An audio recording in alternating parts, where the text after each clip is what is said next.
Once upon a time, on an island called Seriphus, there lived a young man named Perseus.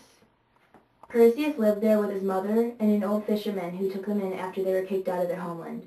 But they were happy, and that's all that matters.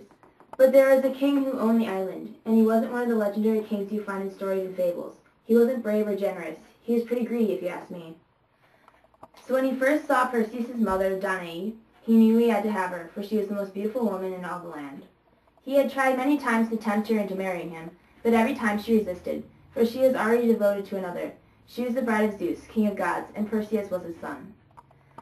Eventually the king grew tired of the game and started to try and take her by force. But every time Perseus was there for her and would protect her from his evil clutches. So the king got an idea. He had to get rid of Perseus before he could marry his mother, so he devised a plan.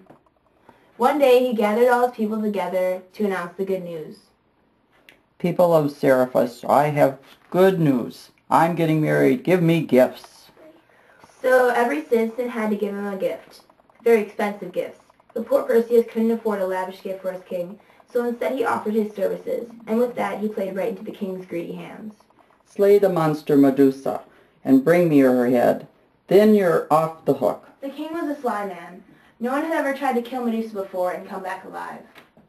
And Perseus just nodded and walked away, ready to do the impossible.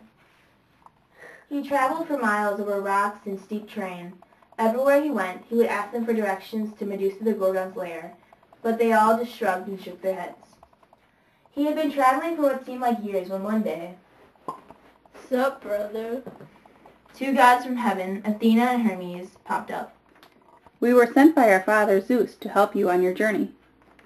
"We have brought you some things you might need." Here, I have brought you my shield, polished and bright. Use it wisely." "Yeah, I have brought you my very own sword, sharp enough to cut through the strongest metal like butter." "Oh yeah, before we go, you will also need some magical stuff from the nymphs of the north." But unfortunately, even us gods don't know where they live. Only the one-eyed gray sisters do. But their secret is closely guarded to protect their sister Medusa and the other Gorgons. "It's your lucky day, Perseus. I know exactly where they are, and I'll let you hitch a ride. Hold on." And so they flew to a darker land, where they found the Grey Sisters, fighting over an eyeball. "Hey, look, Perseus, there they are. Now if you're clever enough, you'll figure out how to get the answer out of them yourself." It didn't take a lot of thought. Perseus was a smart boy and quick as well. So while the sisters were bickering and fighting, Perseus swooped in and snatched up the eye. The blind women screeched and cried for their eyeball to come back to them, so Perseus gave them a deal. "If you guys tell me where I can find the nymphs of the north, I'll give you back your eyeball." The sisters were skeptical, but they huddled together nonetheless to discuss his proposal. "Fine, we'll tell you."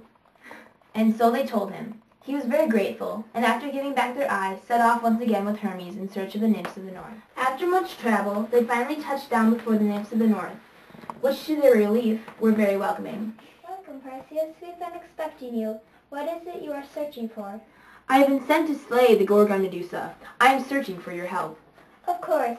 We have some things that may be of use to you." And so the nymphs brought out those things for him. The first was a cap to turn him invisible. The second was a pair of winged shoes so he may soar above the clouds. And the third was a magic bag that could carry anything he put into it, including a head. Perseus was very grateful, so he thanked them and set off again on his way. But Hermes had other ideas. "This is as far as I can take you. The rest of the way is only for you. This isn't my quest. Good luck." And he flew off, leaving Perseus alone once again to kill Medusa. Eventually, having looked for a while, our brave friend Perseus peered over a rock and found the three Gorgons, Medusa included, sprawled out sleeping. Any normal human being would have been terrified, what with all the humanoid statues sitting around.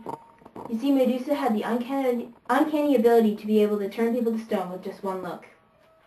But Perseus had the gods on his side, so using his new footgear, he hovered over the sleeping Gorgons as quiet as a mouse. And once he got close enough, using Athena's mirror-like shield, he looked into it and slashed off her head. Perseus was very excited. Yes!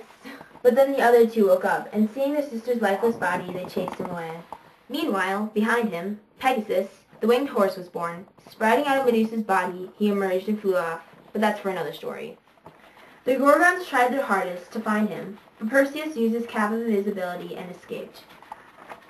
His quest was finally complete, so with Medusa's head in hand, he returned home. Now he knew of the king's plot to kill him, so it came as quite a surprise when Perseus showed up alive. The king was quick, but Perseus was quicker. Before he could even say anything, Perseus held up Medusa's head and the evil king was turned to stone. And they all lived happily ever after. The end.